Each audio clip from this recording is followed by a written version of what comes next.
जैसे गोपियां नाच रही है, एक उदाहरण है, इतना खुश है। ये कौन? ये अस्तित्व, इसमें एक नाद बज रहा है और इतना आनंद में है ये। और ये तो है कृष्ण। और बात रही व्यक्ति की, एक साकार की, तो भगवान श्री कृष्ण आज से 5000 वर्ष पहले आए एक मानव रूप में। मानव रूप में। भगवान ने 4थे अध्याय में बोला ना, जब जब धर्म की हानि और पाप की वृद्धि होगी, हाँ मशहूर है ये, तब तब मैं अपने निरंकार रूप को साकार रूप में प्रकट करूंगा। बोला यानी ये जो निरंकार है ये साकार में यानी दिखने में आऊंगा मैं। अब हम बोलते कृष्ण जब जब धर्म की हानि हुई, ये शून्य बोल रहा है, शून्य कौन? परमात्मा, कि जब जब धर्म की हानि होगी तो राम भी वही है।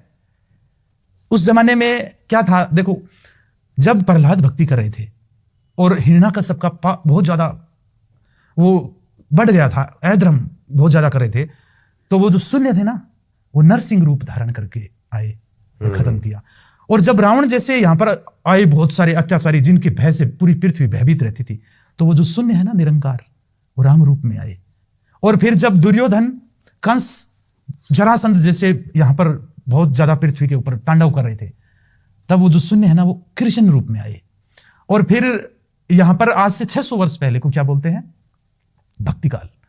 उस भक्ति काल में हर जगह, जैसे बाबा नानक जी 600 वर्ष पहले आए, कबीर जी थे वो 600 वर्ष पहले आए, बिश्नोई समाज के जो गुरु है गुरु जम्बेश्वर भगवान, वो भी 600 वर्ष पहले आए। तो ये जितने भी संत आए ये 600 वर्ष पहले आए। और ये आए नहीं, कौन आया? जो शून्य था ना, वो शून्य। जब जब धर्म की हानि और पाप की वृद्धि होगी तब तब मैं अपने निरंकार रूप को साकार रूप में प्रकट करूंगा। क्यों?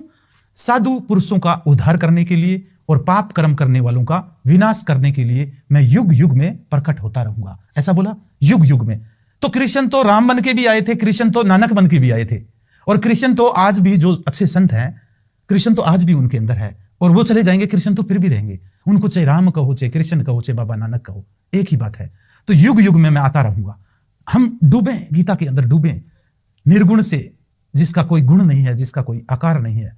हम बोलते ना ये जिसका कोई आकार नहीं, निरंकार। निरंकार के बारे में भी थोड़ा सा सोच लेते हैं। ये दिशा है, इस दिशा में हम छोड़ते जाए, पृथ्वी छूट गई, चंद्रमा छूट गया, सूर्य छूट गया, सारे तारे छूट गए, फिर भी सोचो सोचो सोचो, फिर ये जो खाली जगह निरंकार कहां तक होगा, कहां तक अपना जीवन पूरा हो जाएगा, ये खाली जगह पूरी नहीं होगी। जो अनंत है उसका अंत नहीं आ सकता, और जिसका अंत आ जाए वो अनंत नहीं हो सकता। तो ये अस्तित्व है, ये यूनिवर्स है, ये अनंत है। और 1990 में नासा की एक अंतरिक्ष यान द्वारा पृथ्वी की फोटो ली गई, 1990 में रिसर्च की। पृथ्वी से 6 अरब किलोमीटर ऊपर कैमरे को भेजा गया और वहां से पृथ्वी की फोटो ली गई। तो पृथ्वी दिखाई कितनी दे रही है पता है? पेन की डॉट जितनी। उस डॉट के ऊपर अब से पहले पता नहीं कितने लोग आए, कोई संगीतज्ञ, कोई राजा, कोई कवि, कोई कुछ, जितने भी आपने नाम सुने इस डॉट पर आए। और इस डॉट पर पता नहीं कितनी बार खून की नदियां बही, मेरा देश तेरा देश, ये अहंकारी ऐसे ऐसे कि उनके भय से ये डॉट भी भयभीत रहती थी। चले गए, सब चले गए। आज हम आए हुए हैं और हम बोल रहे हैं मैं क्या है मैं। बड़े बड़े अली अली आए थे यहां पर, आकर चले गए, खाली हाथ आए थे, खाली हाथ चले गए। सिकंदर आया, रावण आया, दुर्योधन आया, और इतने अहंकारी थे, ये ऐसे सोच रहे थे हम कभी मरेंगे नहीं।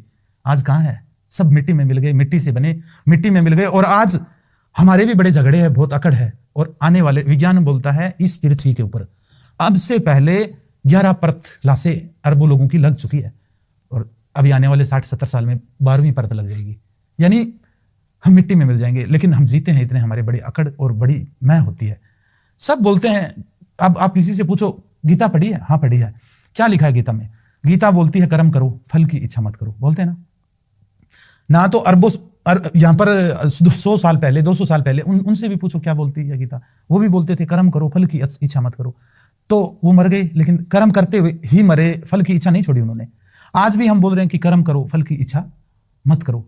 एक चीज में मैं इसमें कंफ्यूज हूं कि जब परमात्मा कह रहा है कि तुम अपने कर्म को धर्म के साथ करो, और फिर एक जगह कृष्ण ये भी कह रहे हैं कि जो भी कुछ होता है उसके पीछे मैं ही हूं, किस बात को माने? धर्म का मतलब जानेंगे तो फिर सबके पीछे भटकाव है। भटकाव नहीं है, समझने में थोड़ी सी दिक्कत आ रही है हमें।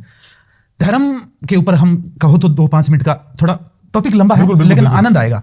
हिंदू, मुस्लिम, सिख, ईसाई धर्म की बात नहीं कर रहे हम, कृष्ण जो धर्म की बात कर रहे हैं। देखिए इस पृथ्वी को हटा दो। वो तो बिल्कुल बात सही है कि धर्म को एक अलग ही दिशा दे दी गई है। क्रिश्चियन धर्म की बात करेंगे, अब देखना आप कहोगे आनंद आ गया धर्म की बात सुन के। ये पृथ्वी हटा दो, सूर्य चंद्रमा सब हटा दो, बाकी जो सब कुछ हटाने के बाद में जो बच गया शून्य, उस शून्य में से 3 शक्तियां निकलती है, 3 शक्तियां, जिसको पुराने शास्त्रों में कहा जाए तो ब्रह्मा विष्णु और महेश कहते हैं। उन तीनों शक्तियों को, शून्य में से जो 3 शक्तियां निकली उनको ब्रह्मा विष्णु महेश कहा। उन्हीं 3 शक्तियों को भगवान श्री कृष्ण ने गीता में कहा सतोगुण, रजोगुण और तमोगुण। और उन्हीं 3 शक्तियों को आज विज्ञान कहता है इलेक्ट्रॉन, न्यूट्रॉन और प्रोटॉन। 3 शक्तियां, ये 3 शक्तियां काम करती है। इन 3 के बगैर संसार नहीं चलता। और ये 3 शक्तियां क्या है? ब्रह्मा शक्ति है, वो क्या करती है? सर्जन। एक यहां बीज निकलेगा, 2 पंखुड़ियां निकलेगी, फिर वो पेड़ बन जाएगा। सर्जन हुआ है, वो क्या है? ब्रह्मा शक्ति, जिसको कृष्ण कहेंगे रजस। रजस क्या है? सर्जन कर रहा है। शिव शक्ति है, जिसको हम तमस कहते हैं, शिव शक्ति, और कृष्ण ने तमस कहा। उसका काम क्या है? विनाश करना। जैसे ब्रह्मा सर्जन कर रही है शक्ति, ऐसे ही विनाश जितना हो रहा है वो शिव शक्ति से हो रहा है। और इनके बीच में एक संभाले हुए हैं बैलेंस, उसको बोलते हैं विष्णु शक्ति। अब हम यहां पर बात करेंगे, एक बॉल है, हम उस बॉल को फेंकेंगे तो वो बॉल जा रही है गति में, स्पीड में आगे बढ़ रही है। वो जो बढ़ रही है वो है रजस, चल रही है वो है रजस, और वो रुक रही है, नीचे गिर रही है, वो है तमस, और एक बैलेंस में जा रही है वो है सतव। ये 3 शक्तियां है, एक रोकती है, एक गति देती है और एक बैलेंस रखती है। इन 3 शक्तियों से ही ये संपूर्ण ब्रह्मांड चल रहा है। तो अब इनका तीनों का जो धर्म क्या है, अब इन तीनों का असर हम सब पर पड़ता है, आप पर भी पड़ रहा है, मेरे पर भी पड़ रहा है, और जितने भी लोग हैं सतव शक्ति के जो लोग हैं, सतव वाले, वो परमात्मा को चाहने वाले हैं। परमात्मा को जो चाह रहे हैं वो सतव है, और जो संसार को चाह रहे हैं वो रजस है, जो आलस्य और निंद्रा में पड़े हैं वो तमस है। अब जो कृष्ण कह रहे हैं अर्जुन को, अब जो क्षत्रिय है वो कौन सी शक्ति है? रजस। वो चाह रहा है, तभी तो लड़ रहे हैं। रजस शक्ति है अर्जुन के ऊपर, तो रजस शक्ति का है, और वो बात कर रहा है सतव की, यानी मैं भक्ति में चला, मैं भक्ति में चला जाऊंगा।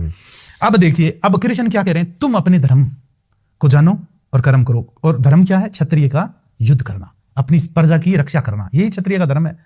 तो वो बोल रहा है कि मैं बनूंगा सन्यासी। आज अगर आप में भक्ति भावना बहुत है, और एक व्यक्ति है उसमें कुछ संसार में कुछ बनना चाहता है, वो बड़ा बिजनेसमैन बनना चाहता है, या वो विधायक बनना चाहता है, वो रजस है, और आप भक्ति भाव वाले हैं तो आप सतव है। अगर आप उसको देखकर भक्ति छोड़ जाते हो तो आपने अपना धर्म छोड़ दिया। और अगर वो विधायक बनना चाहता है और आप भक्ति कर रहे हो, उसने तुम्हें देखकर वो भक्ति पर लग गया तो उसने अपना धर्म छोड़ दिया। प्रकृति के 3 गुण सब पर अलग अलग मार कर रहे हैं, आप पर सतव, मेरे पर रजस, किसी पर तमस। तमस है वो तमस में ही रहे, सतव है वो सतव में ही रहे, और तुम कर्म करो, मुक्त हो जाओगे। हम अपना धर्म छोड़ देते हैं। अब गीता में बोला गया है दूसरे के धर्म पर चलने से अच्छा है अपने धर्म में मर जाना। अपने धर्म में मर गए तो मुक्त हो जाओगे। अपना धर्म क्या है वो आप चेक कर लो, कि मैं चाहता कुछ हूं, परमात्मा को चाहता हूं, या संसार में कुछ चाहता हूं, या आलस्य है, जो भी है उसमें ही पड़े रहो, मुक्त हो जाओगे। इच्छा मत करना, तीनों में इच्छा नहीं करना, मुक्त हो जाओगे। ये जो मूवी आई थी 3 इडियट, इसमें क्या कहा था? जो तुम बनना चाहते हो, यही बात कह रही, जो तुम करना चाहते हो वो तुम करो, सफलता तुम्हारे पीछे झक मार के आएगी। क्या बोल रहे थे?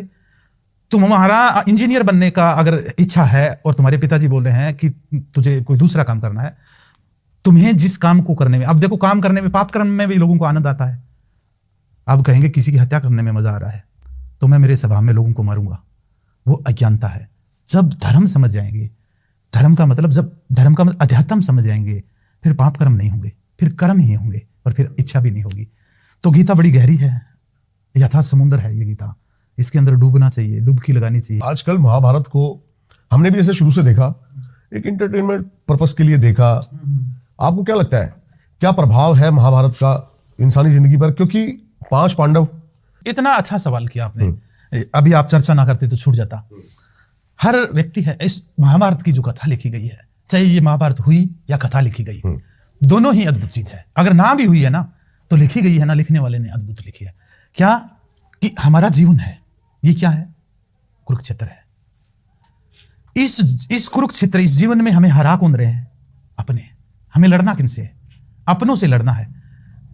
इस कुरुक्षेत्र के अंदर हर आदमी अर्जुन है, और उसको लड़ना अपनों से है। तुम्हारे परिवार के लोग, तुम्हारे रिश्तेदार और तुम्हारे ऑफिस में रहने वाले या जो भी तुम्हारे जानकार लोग हैं वही तुम्हें हराने के लिए दौड़ रहे हैं तुम्हारे कुरुक्षेत्र में, यानी तुम्हारे जीवन में। तो आप अभी सड़क पर कोई गाड़ी में जा रहा है, आप उसको जानते नहीं, वो आपको नहीं जानता, वो आपको हराएगा? नहीं हराएगा। तुम्हें कौन हराएगा? तुम्हारा अपना।